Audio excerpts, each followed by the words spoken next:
Hidup itu misteri. Kita semua tahu bahwa kehidupan kita yang akan datang tidak bisa kita prediksi. Kita boleh punya rencana atau bahkan harus punya rencana, tetapi Tuhan yang menentukan.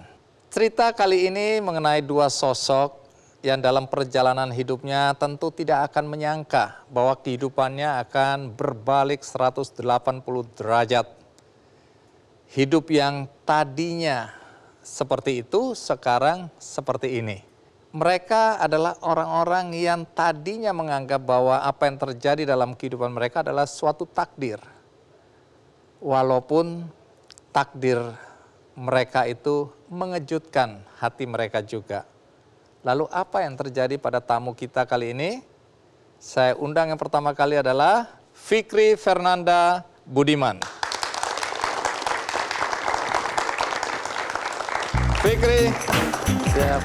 terima kasih sudah hadir. Terima kasih banyak. Ceraki Candy. Terima kasih banyak. Ya, tunggu aku mau memperlihatkan dulu di layar ini. Yang namanya ini kok hampir sama dengan namamu. Namanya adalah Freddy Budiman, gembong narkoba yang dieksekusi di Nusa Kambangan. Nah, apakah kamu ada hubungan? Pasti ada hubungannya, pasti ada hubungan. Pasti ada hubungannya. Karena nama Budimannya sama. Oke, jadi kamu Iya. apa hubungannya? Seorang anak dari Freddy Budiman. Kamu anaknya Freddy Budiman, Betul. gembong narkoba itu? Betul sekali. Oke. Silakan duduk kalau Siap. gitu.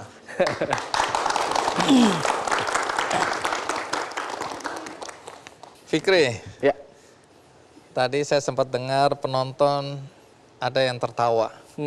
Mungkin mereka berpikir kamu bercanda, tapi kamu betul anaknya Freddy Budiman. Betul, betul Bang. Baik, aku mau cek sedikit ya. Kalau itu papamu, papa kan punya beberapa istri ya? Berapa istri persisnya? 5. 5 istrinya. Iya. Jadi kamu anak dari istri yang Istri yang kedua. kedua. Yang kedua, betul. Berapa bersaudara? Dari 5 istri, anaknya masing-masing 1 kecuali istri yang kelima. Jadi ada 4 bersaudara. 4 bersaudara. Jadi dari mamamu hanya satu anak kamu. Betul. Tunggal semua anaknya. Tunggal semua. Kecuali yang istri yang kelima. Baik. Tidak banyak orang yang tahu sebenarnya bagaimana perjalanan kehidupan pribadi seorang Freddy Budiman. Ya. Selain setelah muncul ke permukaan, orang hanya tahu bahwa dia gembong narkoba, kelas berat, sehingga hukumannya pun hukuman mati. Tapi kamu selama ini hidup bersama papamu? Mungkin separuh hidupku sih nggak sama Oke. papa. Tapi bisa dikatakan dari aku lahir sampai sekitar umur 8 tahun itu tinggal sama papa. Tinggal sama papa. Sesudah itu? Sesudah itu papa berkelana, aku tinggal dengan tante, dan setelah sekian lama pertama kali lagi ketemu sama papa di umur 13 tahun. Ketemu papa lagi di mana itu? Itu pertama kali karena pertama kali tahunya papa tuh di TV, di layar kaca. Jadi papa sebelumnya itu dari Nusa Kambangan, papa dipindahin ke Jakarta. Di situ pertama kali aku bisa ketemu. Dan akhirnya papa baru jujur tuh karena papa kan disiarkan di TV. Baru jujur kalau papa seorang bandar. Baik, nanti cerita ya. Boleh. Bagaimana persisnya kamu tahu bahwa papa ini ternyata bandar narkoba. Bahkan disebut gembong. Kalau gembong itu lebih dari bandar ya. Nah, Fikri, aku mau tahu dulu perasaanmu sekarang ini ya. Sebagai anak bandar narkoba. Apa yang kamu rasakan? Untuk saat ini sih lega pasti. Lega karena identitas aku ini kan sebenarnya baru pertama kali diungkapkan itu di tahun 2021. Baru benar-benar berani bercerita, bahkan dari lahir sampai dulu sekolah SD, SMP, SMA, kuliah, nggak pernah ngasih tahu ke publik bahwa aku adalah anaknya Freddy Budiman. Nah kalau di posisi sekarang sih lega karena akhirnya bisa bercerita tentang bahwa aku adalah seorang anak Freddy Budiman, seperti itu sih.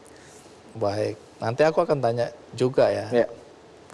Yang kita pahami kalau ada keluarga kita yang tersangkut kasus kriminal, apalagi kriminalnya ini adalah narkoba. Yes. Kalau bisa kan kita sembunyi sampai ke lubang semut lah. Tapi kamu kemudian ke permukaan dan kamu bercerita. Nanti aku akan tanya kenapa sampai kamu muncul ke publik dan bercerita dan tidak takut atau tidak malu diketahui sebagai anak Freddy Budiman. Ya. Tapi sebelum itu kita simak dulu tayangan berikut ini.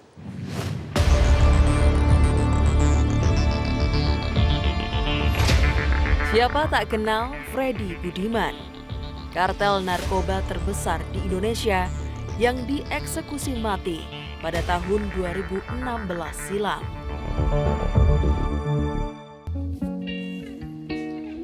Halo teman-teman, selamat datang di channel YouTube gue. Akhirnya gue bisa publish video pertama gue di YouTube, dan akhirnya pada kesempatan kali ini pertama kali juga gue muncul di YouTube gue sendiri.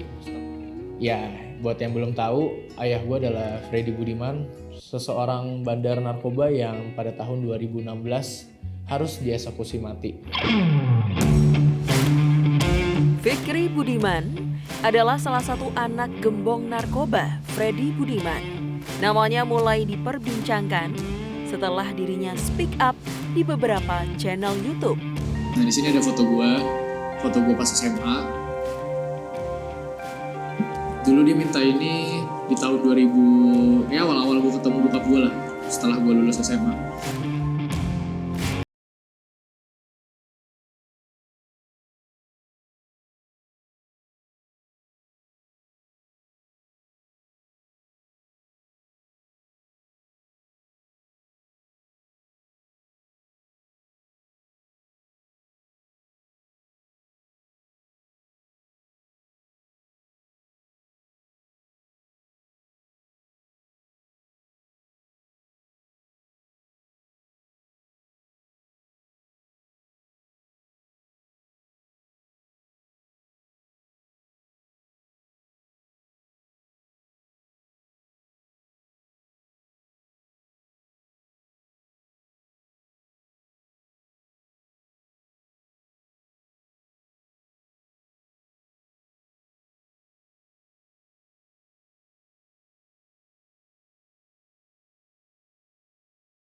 Kita sama sekali nggak tahu dia anak Freddy Budiman. Kalau saya pribadi tahu di 2018 ketika dia pernah ziarah ke makam ayahnya, almarhum Freddy Budiman, saya melihat di nama nisannya itu ada Freddy-nya. Kita baru tahu dia anak Freddy Budiman dan ya kaget, semuanya kaget, teman-teman kaget. Nggak pernah cerita, kita kaget. Ya tapi setelah mengetahui itu ya kita nggak pernah menanyakan juga. Cukup tahu gitu. Bagi Fikri, kebersamaan ia dan sang ayah memberikan pelajaran hidup tersendiri. Ia juga tidak menyalahkan takdir, yang terpenting baginya sekarang adalah menjadi manusia yang baik.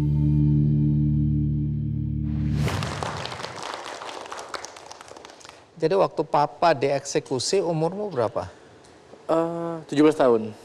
Jadi 17 sekarang tahun. umurmu 24. 24. 25 tahun. Oke. Jadi mama kandung masih ada? Masih ada. Baik. Pernah bertemu, sering bertemu atau? Lumayan sempat terpisah. Jadi ketika aku lahir tahun 99,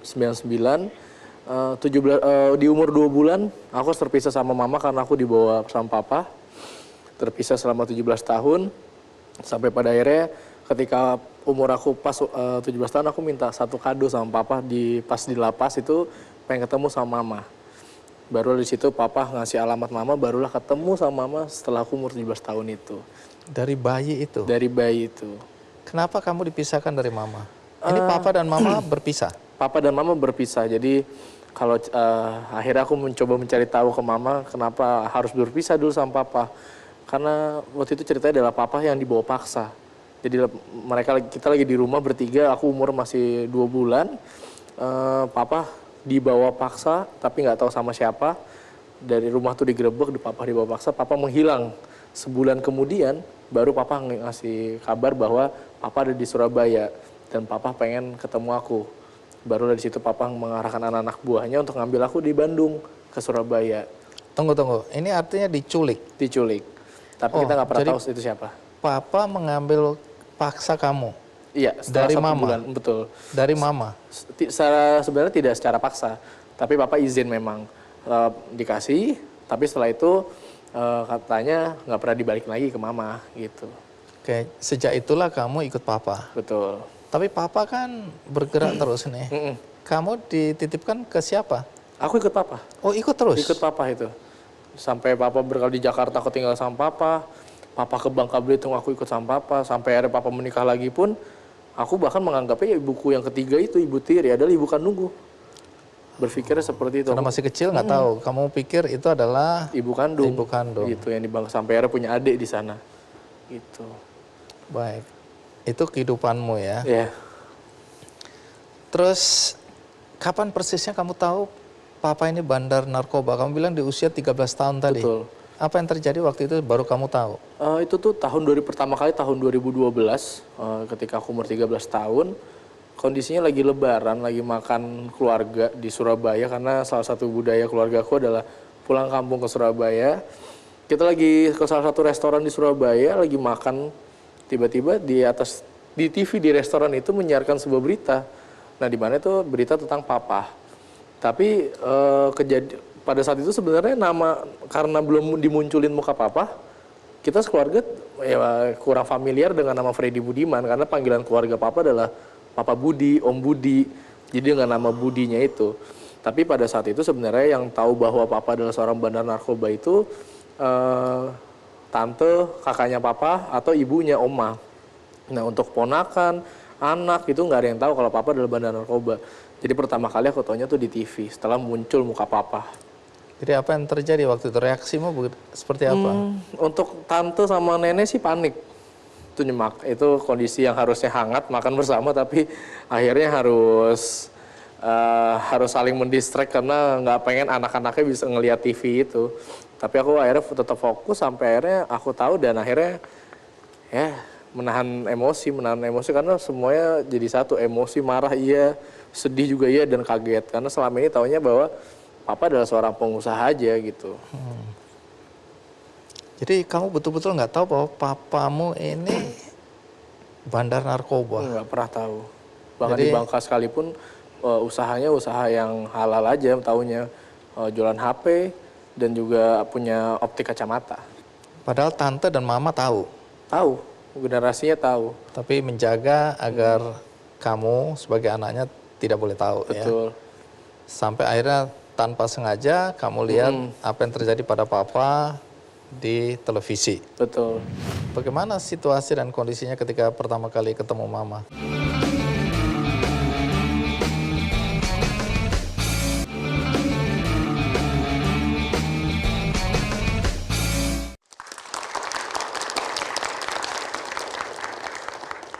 Fikri, banyak orang tentu ingin tahu ya, papa di matamu sebagai anak itu sosok yang seperti apa? Ya. Papa tuh seorang yang tegas, pastinya seperti itu. Galak banget, karena tegas dan galak sih sebenarnya paling identik sama papa. Karena pada saat aku paling dekat kan ketika di Bangka Belitung, ketika aku jalannya sekolah kelas 1 sampai 4 SD itu, memang papa kayak galak banget sih yang aku ingat.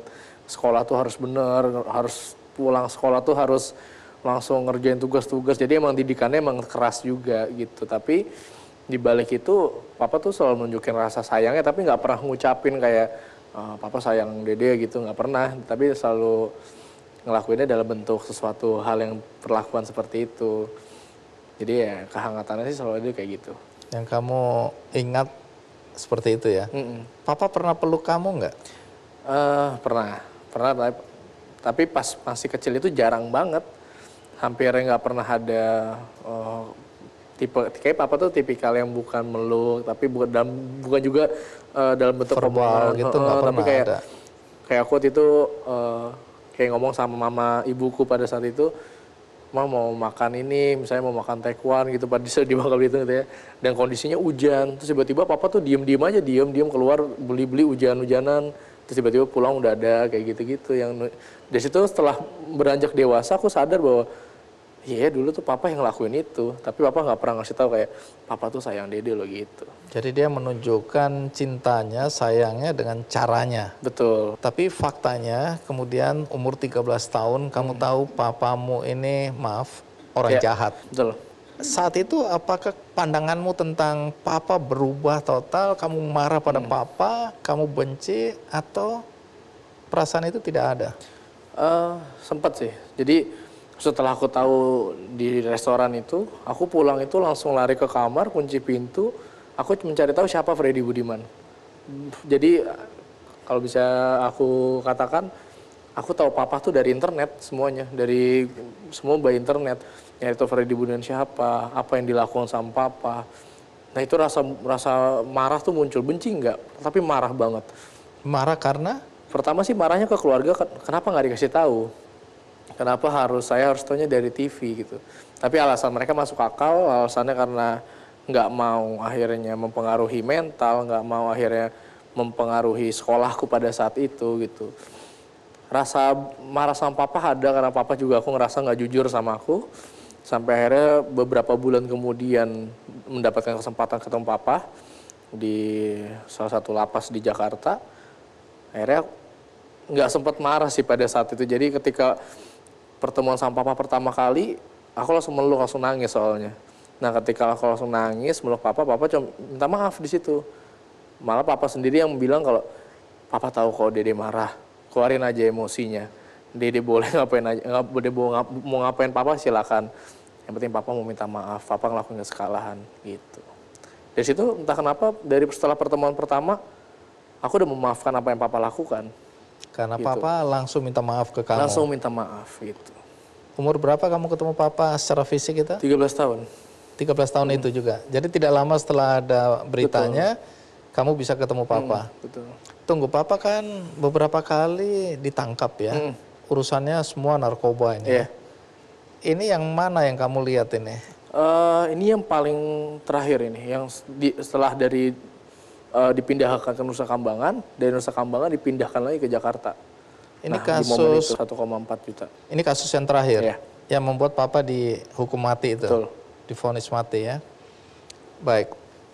Jadi selama papa dan mama kandung berpisah, papa nggak kasih tahu mama kandungmu siapa gitu. Enggak ngasih tahu. Jadi sebenarnya satu keluarga yang nggak ngasih tahu malah, bukan hanya papa.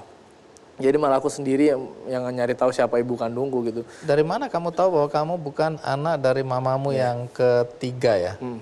Jadi pertama kali setelah dari Bangka Belitung, aku ya sama nangis terus nggak mau sekolah, nggak mau makan di Jakarta tuh nggak mau makan dan lain-lain sampai akhirnya nenek yang pertama kali bilang, kenapa nangis terus? Pengen pulang, pengen ke Bangka. Kenapa gitu? Pengen tinggal sama mama. Baru di situ nenek bilang itu bukan mama kamu gitu. Dari situ kamu punya keinginan untuk bertemu mama kandung. Iya betul, tapi nggak tahu caranya gimana. Di situlah mungkin tamparan hidupku pertama. Jadi bahkan di saat itu tuh belum tahu tuh namanya pengertian antara ibu kandung ibu tiri tuh nggak tahu. Di situ pertama kali tahu. Cuman akhirnya aku ke Surabaya beberapa kali tuh ketemu kayak nggak sengaja ketemu foto papa sama mama lepas pernikahan. Terus nanya-nanya orang sekitar gitu, tahu nggak ibu kandungku siapa kayak gitu. Sampai akhirnya aku minta langsung sama papa. Ada keinginan untuk bertemu dengan mama kandung, itu permintaan hadiah ulang tahun di usia 17 tahun. 17 tahun Akhirnya memberanikan diri benar-benar ngomong ke sama papa. Dan papa mengizinkan. Papa mengizinkan langsung. Jadi di saat itu papa ketika mendengarkan permintaan aku nggak pakai basa-basi langsung minta kertas sama pulpen sama petugas lapas. Semua ditulisin sama papa mulai dari nomor telepon, alamat lengkap, silsilah keluarga mama. Dan itu papa udah benar di luar kepala akhirnya dia ngasih. Dan papa juga bilang papa sebenarnya mau ngasih ini dari kemarin, dari udah lama, cuman papa ngerasa papa juga ada ngerasa punya salah sama dede, jadi ya mungkin saat ini saat yang tepat gitu. Langsung besoknya aku ke Bandung. Bagaimana situasi dan kondisinya ketika pertama kali ketemu mama? Jadi ketika aku ke Bandung, aku sama keluarga papa, rasa deg-degan pasti ada itu karena bingung, takut gitu, dan belum pernah ngerasain hal yang kayak gini gitu. Ada dua sih yang aku pikirin pada saat itu, diterima atau ditolak. Karena kayaknya kebanyakan nonton beberapa film-film yang kayak gitu juga. Akhirnya memberanikan diri, udah deh pasrah aja apapun yang terjadi. Akhirnya ke Bandung ketika udah jadi mama itu masih tinggal di rumah yang sama kayak yang papa tinggalin. Jadi papa mungkin taunya dari situ. Akhirnya aku tunggu di depan kompleknya sampai akhirnya dijemput sama seorang wanita pada saat itu. Tapi aku nggak tahu kan, karena aku nggak pernah ngeliat muka mama dan nggak ada foto mama yang paling jelas gitu. Jadi justru malah nebak-nebak di saat itu. Ini mamaku bukannya, ini ibuku bukannya. Ternyata itu akhirnya dibawa ke rumahnya. Pas masuk ke rumahnya mama tuh, ternyata mereka semua udah kumpul. Ternyata memang lagi ada acara keluarga di rumah nenek. Ada banyak banget ibu-ibu di situ. Saya ketika aku datang, mereka semua meluk. Mereka semua meluk. Dan sampai saat itu pun aku bahkan nggak tahu yang mana ibuku karena lima-limanya langsung meluk secara serempak gitu. Akhirnya mereka semua nangis. Aku masih nggak bisa tahu yang mana. Akhirnya mereka udah tenang duduk. Baru aku nanya ini yang ibuku yang mana.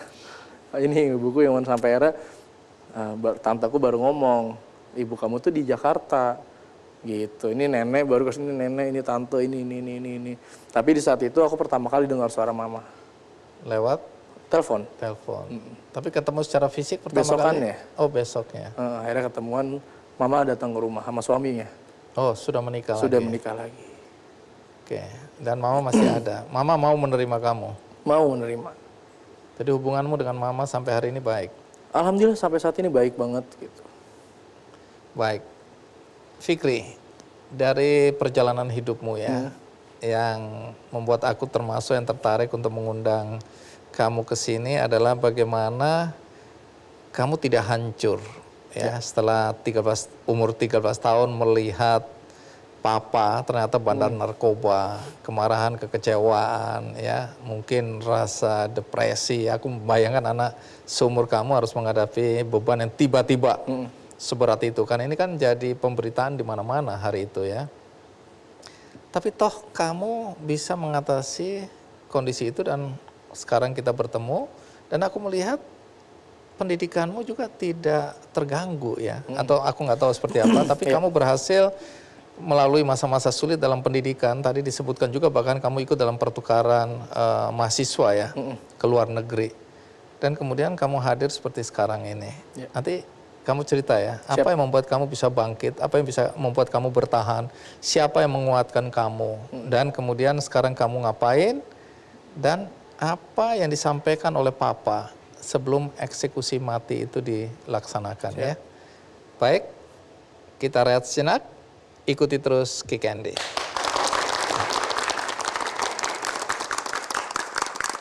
Kalau orang mau dieksekusi mati itu kan punya kesempatan untuk permintaan terakhir.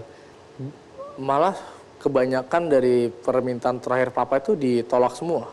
Apa permintaan terakhir papa?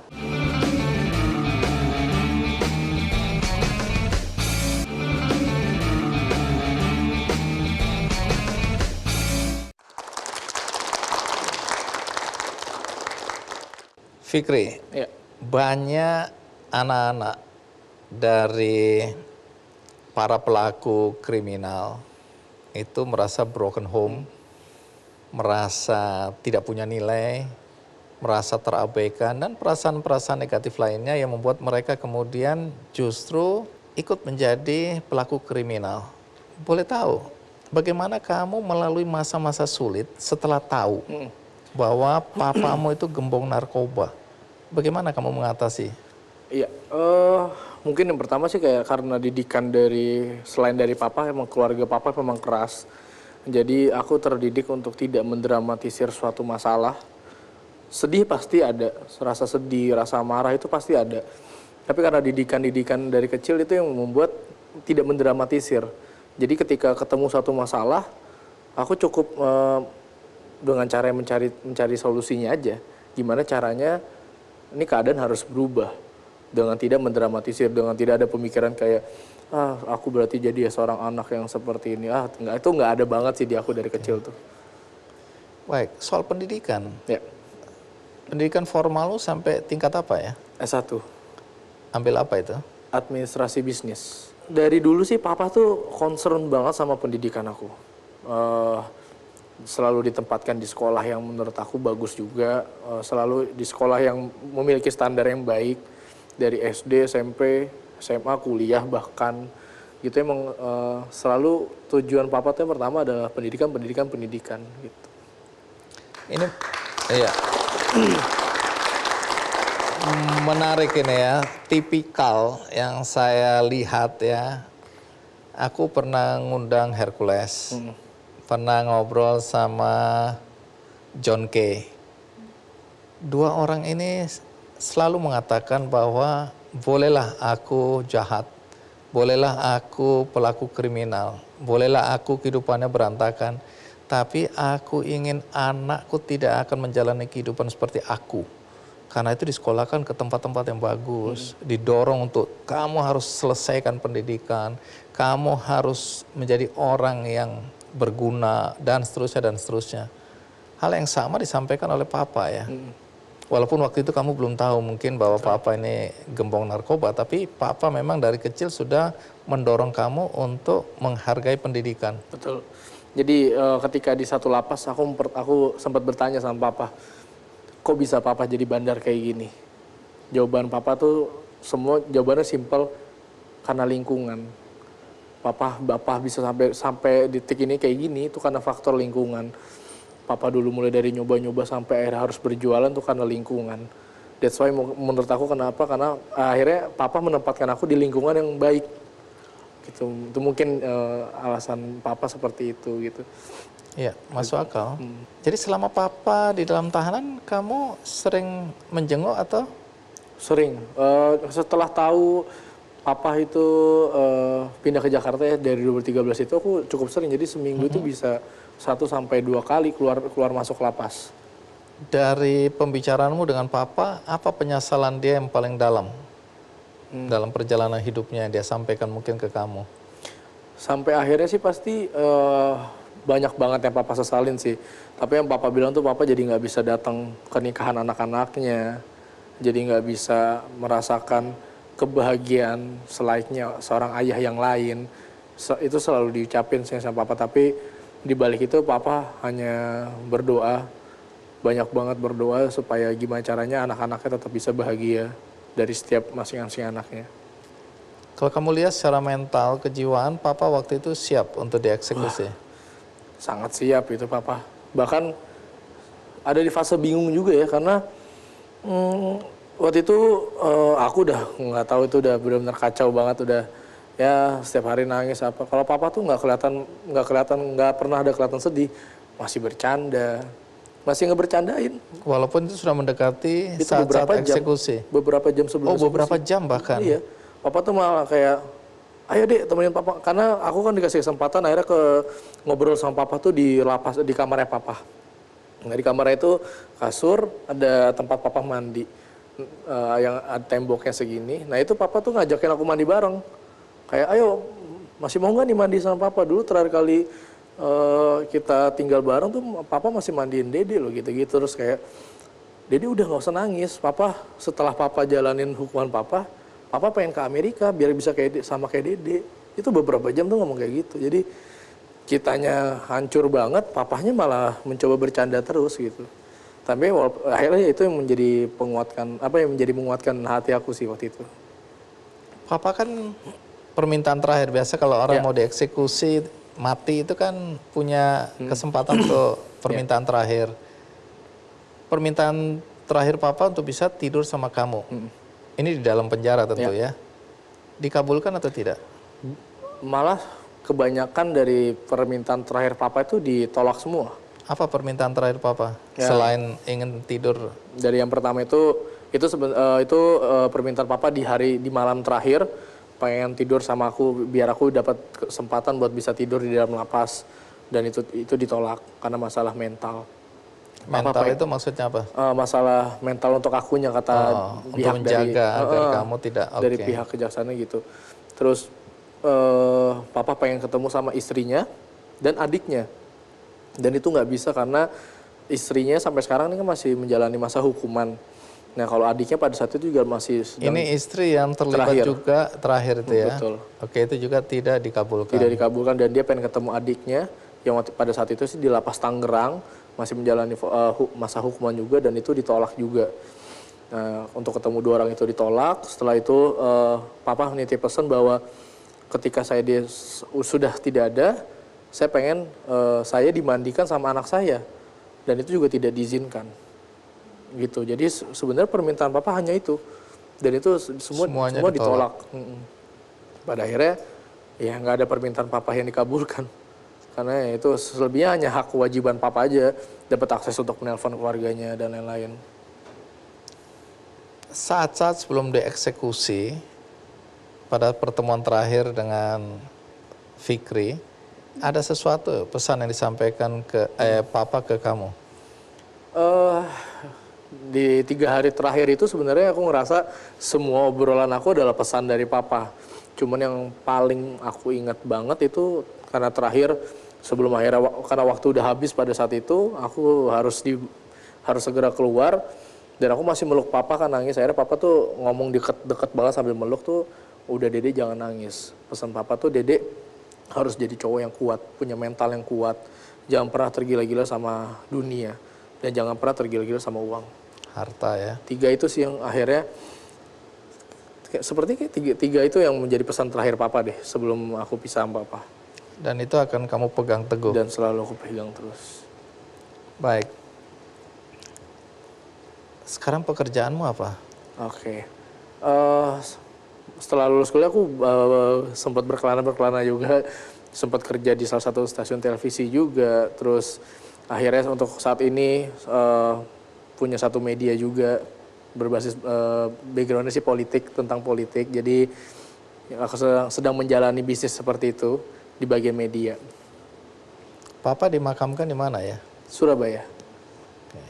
Kamu sering ziarah ke makam? Ya cukup sering sih, jadi aku sih setiap 3 bulan sekali pasti Surabaya.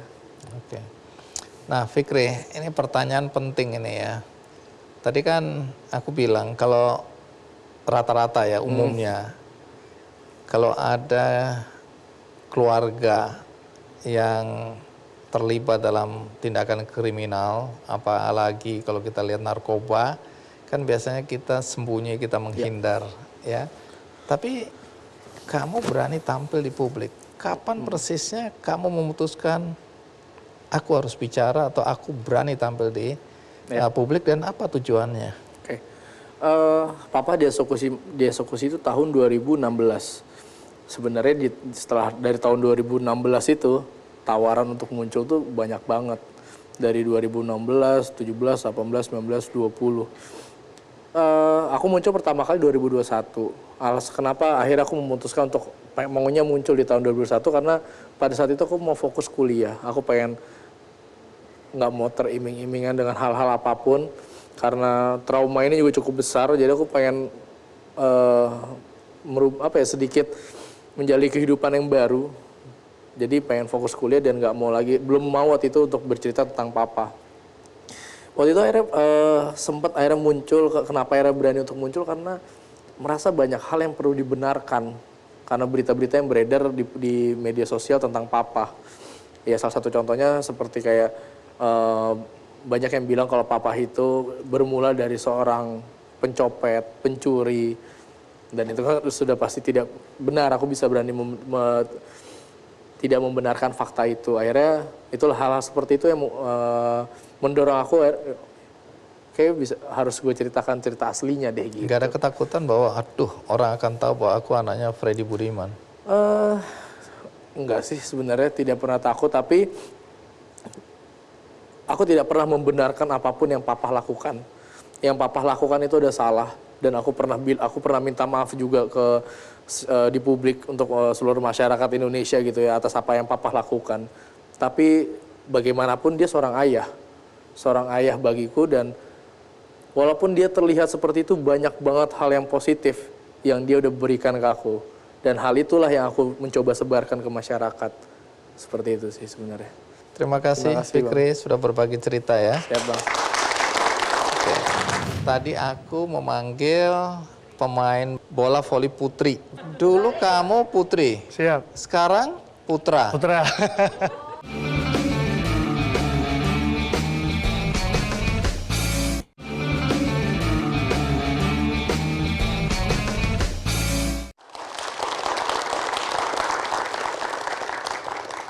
tamu kita berikutnya adalah seorang atlet bola voli putri yang hidupnya berubah drastis pada usia 31 tahun.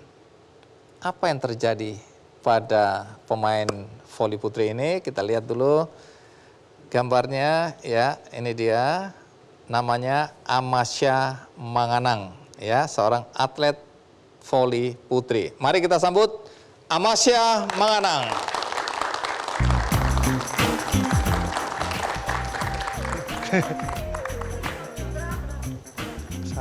Apa yang salah ini? Sebentar, tunggu. Tadi aku memanggil pemain bola voli putri. Namanya Amasya Manganang. Ya, siap. Kamu siapa? Saya Pak Amasya Manganang, Pak.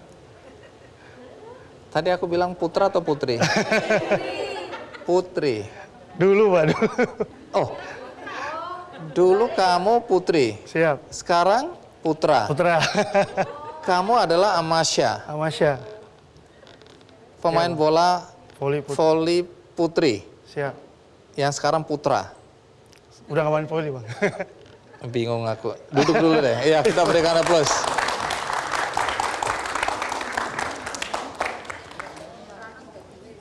Jadi, oke.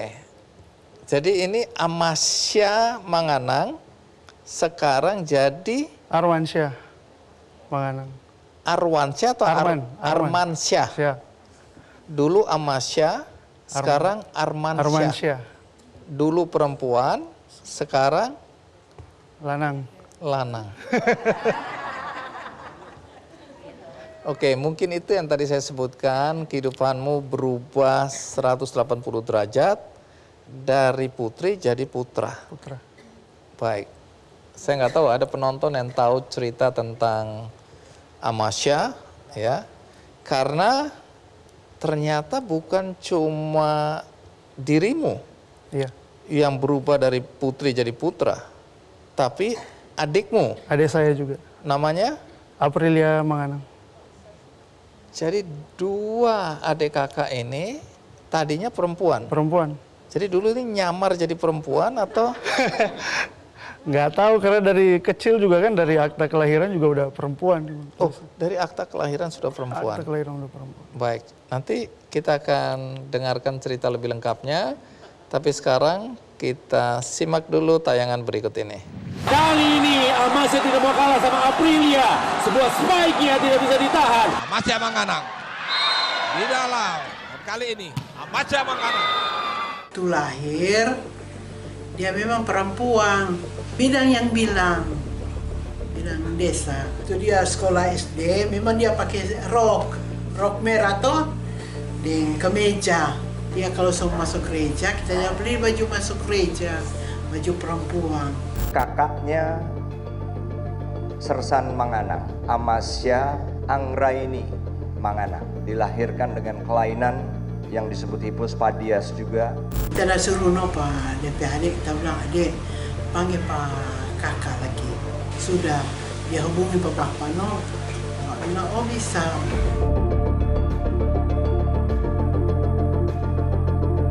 Bilang, Mak, kita sudah senang jadi laki-laki, kita sudah senang dari operasi.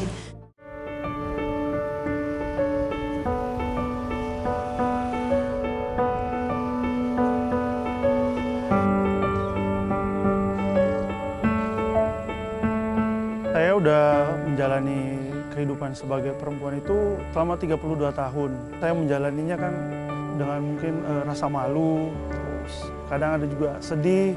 Dalam hati tuh bertanya, aku ini benar-benar perempuan atau laki gitu.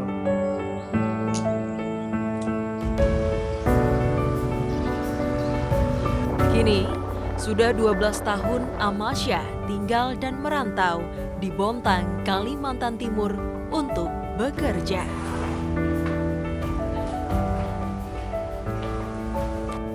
Pria lulusan Akademi Keuangan dan Perbankan Tahuna ini bekerja sebagai pengelola administrasi di PT Badak LNG.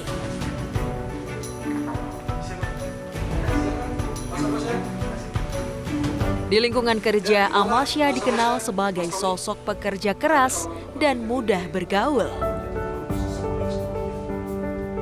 Sekarang Mas Amasya sudah mengalami perubahan yang menjadi laki-laki, dan Mas Amasya tetap bekerja secara profesional, dan kami mensupport semua hal yang terbaik untuk kehidupan Mas Amasya.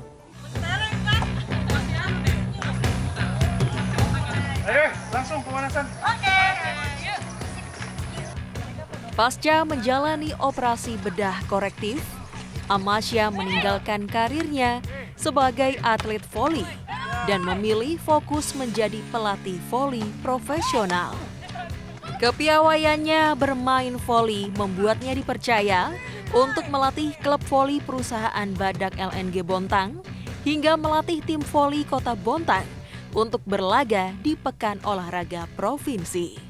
Sewaktu jadi perempuan, Kak Amasya tuh orangnya kan tertutup, pemalu. Sekarang kan dia udah diakui nih statusnya laki-laki kan udah jelas. Saya tuh lebih ngasih semangat.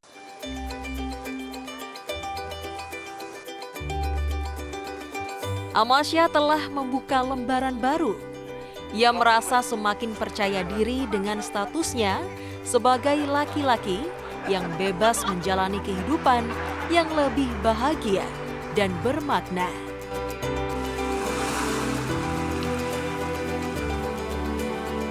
Banyak pelajaran dalam hidup yang bisa saya ambil.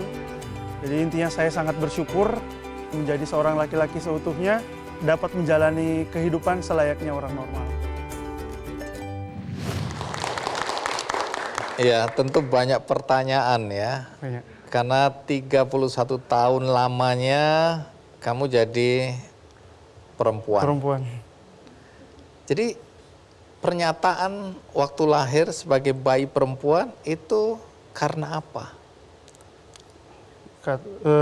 Dari nenek sih waktu itu yang bantu lahiran, karena lahirnya di rumah kita berdua. Nenek yang bantu. Nenek ini apa? Dukun bayi itu, dukun beranak atau bidannya di sana. Oh, bidan. Ya. Maaf saya bilangnya dukun. Ya, karena biasanya di kampung namanya dukun, tapi ini bidan ya. Iya. Nah, waktu melahirkan nenek bilang bahwa ini anaknya perempuan. Iya. Baik.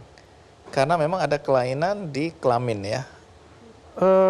Katanya sih dulu belum sempat kelihatan sih waktu itu, Bang. Oh. Nggak kelihatan katanya. Jadi kelihatan emang kayak perempuan. Oke. Jadi itu yang menyebabkan diambil kesimpulan bahwa ini anak perempuan. Dan kemudian Anda harus hidup sebagai anak perempuan. Menarik karena kemudian waktu sekolah ya mulai dari SD, SMP, SMA itu harus pakai rok. Iya, wajib. Oh, wajib ya. Wajib. Perempuan ya. Iya.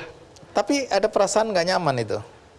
Kalau dari SD, TK masih biasa aja. Nggak ada masalah ya, belum terasa ini. Belum ya? terasa. Dari SMP ke SMA sampai kuliah juga. Oke, waktu SMP apa yang mulai dirasakan? Karena udah beranjak remaja SMP itu kan, terus di cewek lain kan udah kelihatan payudaranya lah. Oh ya beda gitu. Ini saya kok juga ada. Ini gini terus. Iya. Oke, itu sudah mulai ada tanda tanya ya. Iya, udah mulai tanya-tanya. Tapi ya udah masih ngelanjutin aja terus. Di situ sudah mulai kan namanya masa remaja ya. Iya. Sudah ada perhatian pada lawan jenis. Sudah ada. Tapi sukanya waktu itu sama laki atau perempuan? Cewek. Cewek. Jadi aneh kalau kita suka sama cewek hari itu ya. Aneh banget. Dianggap wah ini suka sesama jenis gitu ya. Jadi nggak pernah diungkapkan kalau aku suka sama teman-teman sekolah yang cewek itu. Enggak. Jadi Anda menyembunyikan perasaan yang sebenarnya. Iya. Baik, nanti kita cerita setelah SMA bagaimana mengatasi ini ya. Karena apapun juga kan semakin kelihatan ya perbedaan itu. Sempat ke dokter kan waktu itu. Tapi siapa yang bawa ke dokter? Mama. Karena? Karena nggak haid-haid itu. Apa diagnosanya? Dia juga belum bisa menyimpulkan waktu itu. Tapi dia bilang mungkin ini ada keterlambatan kali. Jadi aku dikasih obat buat haid itu. Tunggu dulu.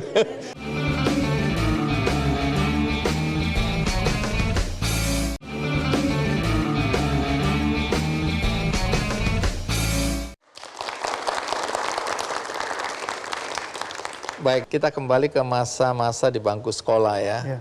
Jadi SMP udah mulai terasa ada yang salah ini ya. Iya. Artinya secara fisik. Fisik. Kemudian muncul perasaan kok aku lebih suka cewek daripada cowok. Cowok. Dan ini masih pakai rok. Iya. Di SMA keadaannya bagaimana? Kalau di SMP kan sempat periksa juga, dibawa ke dokter. Karena sampai kelas 3 kan belum haid juga kan. Oh iya, ini yang curiga orang tua nih. Mama papa nggak pernah nanya sih. Karena saya lebih mulai tertutup. Dari SMP itu udah mulai menutup. Karena di teman sekolah kan ini udah banyak kasus. Bukan kasus sih, kayak udah teman-teman cewek kan udah dapet nih pada ngobrol. Udah cerita kok aku belum gitu ya? Iya, ini kok aku anteng-anteng aja. Terus sekarang kan ada yang nanya, Masnya udah belum? Nggak tahu ya. Oke, sekarang kamu ketawa, dulu pasti stres itu ya? Iya. Dulunya stres. Jadi secara fisik kamu melihat bahwa kamu ini laki atau perempuan? Saya belum sampai ke situ sih. Belum. Nggak mempertanyakan belum itu? Terlalu mempertanyakan. Jadi saya mungkin, karena teman-teman juga bilang, nggak apa-apa. Ada yang ngedukung juga kan, jadi bilang, banyak juga cewek yang nggak ada payudaranya. Oke. Gitu. Mungkin kamu di situ kali. Tapi aku nggak ngomong, aku ini belum haid-haid juga. Oke, jadi diam-diam itu ya? Diam. Waktu umur-umur gitu, maaf, ini harus ditanyakan, buang air kecilnya atau kencingnya waktu itu jongkok atau berdiri? Jongkok. Karena memang dari kecil sudah dibilang kamu perempuan. Oke, jadi ya kencingnya jongkok. Jongkok. Tapi sebenarnya perasaan bahwa aku ini bukan perempuan itu sudah mulai lebih kuat itu? Sempat ke dokter kan waktu itu. Tapi siapa yang bawa ke dokter? Mama. Karena? Karena nggak haid-haid itu. Oh, faktor itu ya. Aku udah mulai ngomong soalnya ke mama tuh. Yuk kita ke dokter. Tapi waktu itu ke dokter anak. Terus apa penjelasan dokter, apa diagnosanya? Dia juga belum bisa menyimpulkan waktu itu. Tapi dia bilang mungkin ini ada keterlambatan kali. Jadi aku dikasih obat buat itu. Tunggu dulu. Ini maaf ya, aku terpaksa ketawa ini. Ya laki-laki, membayangkan laki-laki dikasih obat haid. Ya. Terus apa yang terjadi? Nggak terjadi apa-apa? Nggak ada efeknya. Sampai habis obatnya itu nggak ada efeknya. Ya ini sekali lagi kita ketawa sekarang, tapi pasti situasinya nggak lucu hari itu ya. Iya. Oke, sampai kapan masih mencoba mencari tahu kenapa nggak haid, atau aku ini laki atau perempuan? Ada pertanyaan mulai muncul nggak? Aku ini laki atau perempuan, atau apa kelainanku ya? Mulai SMA udah mulai bertanya-tanya. Di situ udah mulai mikir-mikir terus. Terus kan udah mulai terjun ke dunia voli juga, udah mulai dari SMP, SMA itu. Nah itu orang kan udah sporter tuh udah mulai, oh ini laki gitu ya mainnya, perempuan. Oh, karena secara fisik kamu memang kelihatan ada kecenderungan laki ya? Ya. Nah terus udah mulai ada sedikit perbedaan kan dari alat reproduksinya tuh udah mulai agak beda. Aku masih mikirnya ya ini perempuan, cuma mungkin kelainan gitu. Cuma kan di sana keterbatasan media juga, teknologi waktu zaman itu kan masih 2001. Jadi nggak ada yang bisa dipelajari dari apa yang terjadi ini ya? Belum ada Google. Belum tahu ini kelainan apa gitu ya? Belum tahu. Oke, jadi itu tumbuh seperti itu, berkembang ya? Ngikutin aja. Itu teman-teman di sekolah waktu itu tetap menganggap Amasya ini perempuan, atau mereka sudah mulai agak menjaga jarak atau curiga gitu? Kalau teman-teman di sekolah tuh menganggap perempuan. Tapi mereka mungkin sungkan nanya gitu. Karena aku juga udah lebih tertutup waktu itu. Jadi cari teman yang sefrekuensi lah, enak diajak ngobrol lah. Tapi kamu waktu itu merasa lebih nyaman dengan perempuan atau nyaman dengan laki-laki? Laki-laki. Oke, laki-laki yang dideketin itu nggak mulai curiga, ini anak kenapa cewek ini kok deket-deket ke kita ini? Enggak sih, mungkin karena mereka mikirnya aku tomboy kan. Jadi, tomboy. Tomboy. Iya. Baik, nah kuliah tadi sampai di? Di Sangir juga di Diploma 3. Akhirnya kan jadi atlet voli ya, sama seperti Aprilia yang sekarang sudah jadi Aprilio. Aprilio. Adik ini ya? Adik. Sama-sama jadi pemain voli. Voli. Dan nasional bahkan ya? Nasional. Nah sekarang adegan yang saya ceritakan tadi. Waktu bergabung dengan tim bola voli putri, apa nggak diseleksi nih? Kamu kok kayaknya laki ini atau perempuan? Nggak ada pelatihnya atau siapapun, nggak ada orang yang curiga? Sebelum kita ke tim nasional kan aku udah ikut liga profesional tuh dari 2011, 2012. Jadi kita udah ikut Pro Liga. Jadi kan di ajang Pro Liga itu udah ajang seleksi. Jadi kita hanya seleksi lihat main, direkrut persiapan Asian Games 2018 waktu itu. Jadi tidak ada pertanyaan soal jenis kelamin ini? Sempet, tapi yang protes waktu itu April yang diprotes. Itu aku belum masuk. Jadi April waktu itu diprotes di SEA Games Singapura 2015. Kalau protes oleh? Filipina. Apa kata mereka? Ya itu laki katanya yang main katanya. Soalnya pukulannya itu udah kenceng. Oke. Apa ada pembuktian untuk itu? Mereka minta pembuktian atau? Kita masih berpatokan sama administrasi. Jadi nggak ada pembuktian fisik itu? Periksa jenis kelaminnya? Mereka sempat bilang periksa juga, tapi waktu itu kan aku belum ngikut. Jadi April bilang aman, dia bilang. Karena juga administrasi kita kuat. Dari akte kelahiran, semuanya itu kan. Oke, jadi nggak perlu pemeriksaan fisik? Nggak perlu. Lancar. Oke. Jadi diterima begitu, walaupun protes, tapi protes itu tidak dilanjutkan dengan pemeriksaan fisik, jadi terus main aja. Terus. Dan kemudian bahkan jadi atlet nasional. Itu pernah satu tim dengan April ya? Iya, di Timnas. Timnas. Ya. Baik. Di Timnas sendiri bagaimana sikap teman-teman pemain putri lainnya? Mereka ada nggak curiga bahwa ada sesuatu yang aneh dari dua adik kakak ini? Kayaknya mungkin ada ya, tapi mereka nggak pernah bahas langsung ke kita. Dan kita juga lebih nggak terlalu intens lah sama mereka. Jadi lebih sendiri, berdua aja. Mencoba menjaga jarak juga. Ya, jadi untuk hal-hal yang sensitif kita menghindar. Oke, takut nggak nyaman juga yang lain nyaman, gitu ya. ya. Baik. Kembali lagi ke pertanyaan pasti semua orang ingin tahu. Di locker room, di ruang ganti. Ya. Ini kan perasaan April dan perasaan Amasya ini sudah ada perasaan bahwa aku ini lebih laki-laki kan, berarti lebih suka perempuan kan? Iya. Nah di locker room gini gimana itu? Awalnya sih kita pertama waktu di ruang ganti kan semua pasti bareng kan. Jadi aku bilang ke April, jangan bersama-sama lah. Kita nggak usah, kalau bisa kita yang ganti duluan lah. Kenapa? Kenapa? Sudah ada perasaan apa ini? Pertama ya di situ kita nggak enak lihat mereka ganti baju. Jadi dari Liga dari 2011 juga kita udah ganti baju nggak pernah sama-sama.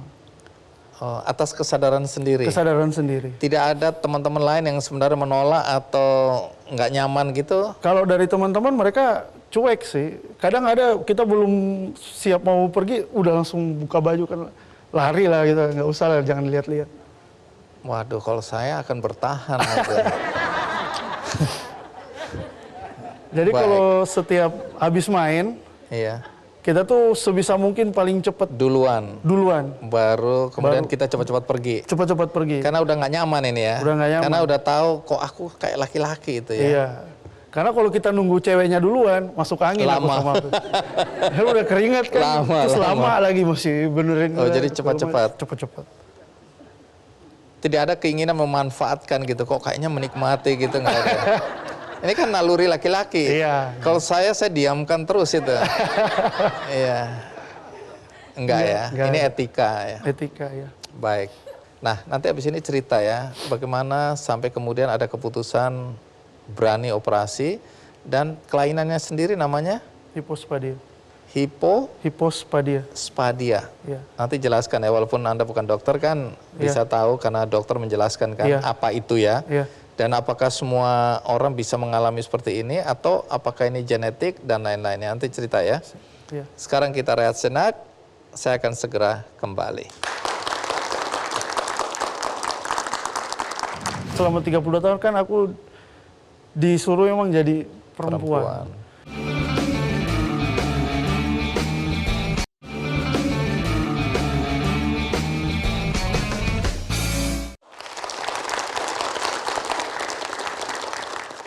Armansyah, jadi ini kan adik kakak ini berkembang menjadi pemain voli nasional ya, dua-duanya. Tapi April kemudian masuk ke Dinas Ketentaraan TNI ya. Jadi Kowat tapi ya. Kowat. Korps Wanita Angkatan Darat. Iya. Aku nggak tahu di sana dites juga atau tidak, cuma administrasi dan seterusnya ya. Tapi intinya masuk jadi Kowat ya. Jadi tentara lah. Kalau Armansyah? Saya lebih nyari zona nyaman lah. Apa itu? Cari tempat kerja yang bisa pakai celana lah kalau bisa. Oh, oke. Di mana itu? Di Bontang. Oh ini ya? Iya, PT Bada. Tunggu, jadi waktu melamar di perusahaan di Bontang ini sebagai Amasya? Amasya. Perempuan? Perempuan. Sekarang teman-teman melihat ini sekarang Armansyah. Armansyah. Perlakuannya? Menerima semua. Tapi nggak, karena dulu kan panggilnya Mbak pasti kan. Sekarang ya Mas. Itulah. Agak kepleset itu ya? Kepleset, ya. Oke, jadi Anda diterima di tempat kerja, nggak ada masalah ya? Nggak ada masalah. Dan boleh pakai celana sebagai perempuan waktu itu? Maksudnya Boleh. celana panjang ya? Celana panjang boleh. Sementara April kelihatannya menderita di sana, harus pakai rok ya? Harus make up juga. Harus make up. Iya. Baik, akhirnya nih, kemudian April duluan yang operasi ya? April duluan. Ceritakan sedikit karena ini memang sudah diceritakan di berbagai media, tapi mungkin penonton acara ini masih ada yang tahu, ada yang tidak. Awal mulanya sampai kemudian April dioperasi dan kemudian Armansyah dioperasi juga atau Amasya dioperasi juga gimana? April waktu itu katanya dari dia tuh dia mau mengundurkan diri. Dari Kowat? Kowat. Karena nggak nyaman, terus pakai rok. Terus mesnya kan harus pasti udah mes perempuan. Jadi dia merasa nggak nyaman. Oke, terus? Dia langsung waktu itu dia didengar sama Pak Andika waktu itu. Sebagai kasat ya? Sebagai kasat. Tapi dia datang ke Pak Andika tuh waktu itu mau mengundurkan diri. Oke. Nah, dia jelasin juga mulai ada kelainan. Tapi Pak Andika nggak merespon waktu itu. Disuruh balik lagi besok harinya. Terus? Pas datang udah sama tim dokter, mau diperiksa gitu, mau diperiksa apa enggak gitu.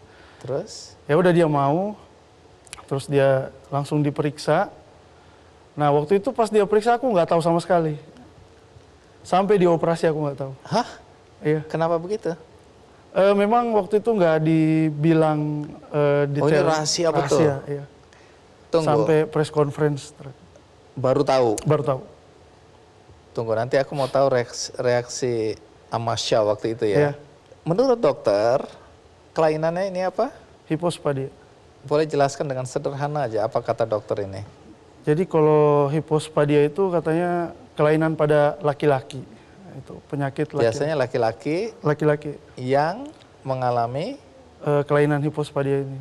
Jadi ini kelainan alat vital ini alat ya? vital ya. Oke. Di mana mungkin nggak apa-apa kita jelasin aja, penisnya mungkin nggak kelihatan atau saluran kencingnya itu di bawah penis begitu ya? Iya. Terus untuk kasus kita kan tipenya berat, hipospadianya tipe berat. Oke. Jadi benar-benar paling di bawah. Jadi kalau kencing memang harus jongkok, nggak bisa berdiri. Jadi emang udah kayak perempuan emang kalau dilihat secara mata. Fisik ya? Fisiknya itu emang Oke. Dan kemudian itu bisa diperbaiki dengan operasi? Operasi. Maka April bersedia? Dia bersedia karena memang hasil pemeriksaan itu kan laki-laki. Laki-laki. Iya. Dan itu membebaskan dia dari perasaan tertekan selama berapa tahun? Kalau April 28 atau 20? Bedanya 3 tahun? 3 tahun dari saya. Oke. Akhirnya sukses lah operasi ini ya? Sukses. Lalu Amasya yang bukan tentara ini bagaimana ceritanya operasi? Jadi waktu itu mama papa ke Jakarta, aku nanya, kok di Jakarta semua ini? Dia mau jalan-jalan kata mama papa. Mama papa juga waktu itu belum sempat dibilangin. Nah pas April selesai operasi, April sempat bilang, aku udah diperiksa. Jadi aku pikirannya, oh mungkin ini hasilnya mungkin perempuan tapi ada kelainan. Terus dia nggak bilang, Dia cuma bilangnya nonton nanti ada press conference nanti Oh, sore. dia juga merahasiakan sampai detik-detik terakhir. Ini linknya dia kasih. Terus Pas aku nonton, loh kok laki-laki ya bilang gitu. Nah, terus Jadi gimana? kayak kaget juga aku. Jadi waktu itu kan kayak nggak ada persiapan. Jadi Shock nggak? Shock banget. Shocknya ini bahagia, sedih, atau campur aduk, nggak tahu. Bagaimana? Bingung sih sebenarnya, lebih ke bingung. Ini aku apa ini kalau aku? April laki-laki kalau aku apa gitu. Terus media sosial kan udah nyerangnya ke aku karena aku sama April orang udah kenal dari 2018 kan, atlet volley. Jadi banyak yang nge-DM, banyak yang nge-pressure waktu itu, kamu juga harus periksa, kamu juga gitu.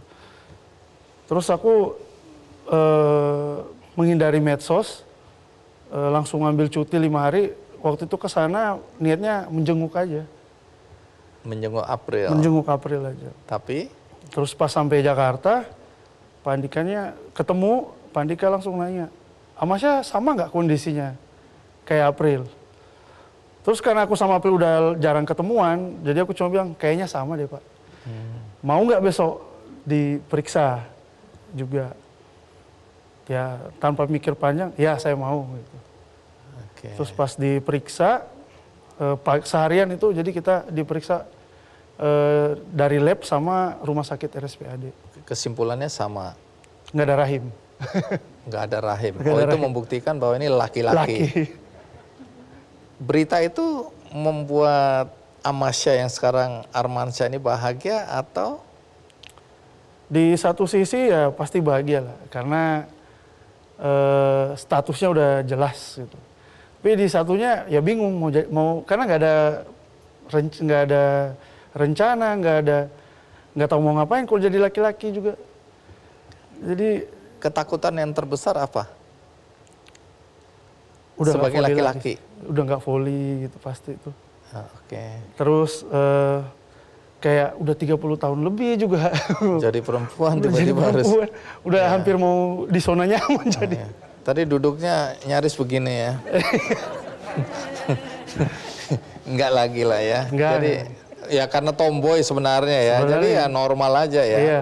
Cuma sekarang aku laki-laki. Iya. Jadi ini kemudian ganti nama dan singkat kata operasi ya. Operasi. Berhasil. Berhasil. Oke. Jadi laki-laki. Nama ini kemudian bagaimana proses pergantian? Ini administrasinya KTP apa segala macam bagaimana? Ganti semuanya. Sampai sidang juga semua. Oh, ini melalui sidang pengadilan ya. Iya. Bahwa ini karena statusnya begini, maka namanya sekarang adalah Armansyah Erwiandi Manganang. Kalau April? Aprilio Perkasa Manganang. Oh, diambil namanya Pak Andika Perkasa ya. Baik, jadi semua proses administrasi juga dilalui. Jadi ini betul-betul sekarang menjadi laki-laki secara administrasi juga. Iya. Baik, sekarang udah punya pacar belum? Udah. Laki atau perempuan? Perempuan, puji Tuhan. Tarik nafas dulu. Artinya berniat untuk menikah? Iya. Pertanyaan berikutnya, apakah Anda sekarang ini laki-laki seutuhnya atau ada keterbatasan-keterbatasan? Ya jujur ya, karena 32 tahun itu bukan cepat gitu. Karena selama 32 tahun kan aku disuruh emang jadi perempuan. Jadi transisinya itu yang memang harus butuh waktu. Cuma ya harus bisa lah pasti. Oke. Iya. Sebagai suami. Bener. Baik, terima kasih. Sama-sama. Iya, Armansyah ya. Nah, di akhir ini saya ingin berbagi buku kepada Anda yang nonton acara ini. Kalau Anda inginkan buku ini, maka caranya cukup dengan mengikuti kuis di Twitter Kick Andy, juga ada di Facebook, Instagram Kick Andy Show. Dan bagi Anda tadi yang tidak menyaksikan dari awal, Anda bisa menyaksikan tayangan ulangnya di metrotvnews.com dan juga ada cuplikannya di channel YouTube Kick Andy Show. Dan bagi Anda yang ingin berbuat baik, juga ada kesempatan yang mudah dilakukan hanya dengan klik benihbaik.com, maka Anda bisa berbuat baik bagi sesama. Nah, cerita mengenai perbuatan baik ini dan siapa yang mendapatkan uluran tangan, hari ini saya tayangkan karena ada Hani Istighfaroh, 3 tahun, yang terdiagnosa kanker mata oleh dokter, sudah mendapatkan bantuan dari para donatur dan dermawan sehingga kondisinya juga sekarang sudah membaik. Dan ada Muhammad Arafi Sakil, 4 tahun, anak seorang office boy, saat lahir dengan kondisi prematur, dokter memvonisnya tidak bisa mendengar atau tuli di kedua telinganya, juga mendapatkan bantuan. Bagaimana keadaan mereka sebelum dan sesudahnya? Mari kita simak tayangan berikut ini.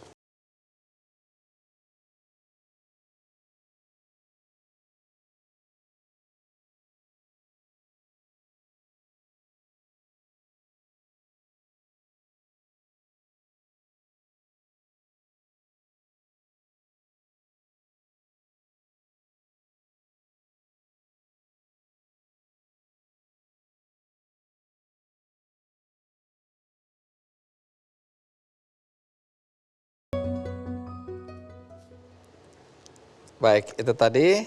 Semoga dengan kisah 2 anak ini Anda tergerak hatinya untuk membantu anak-anak yang lain atau saudara-saudara kita yang lain. Tinggal klik benihbaik.com, Anda bisa berbuat baik. Akhirnya semoga episode kali ini memberikan manfaat bagi kita semua. Sampai jumpa.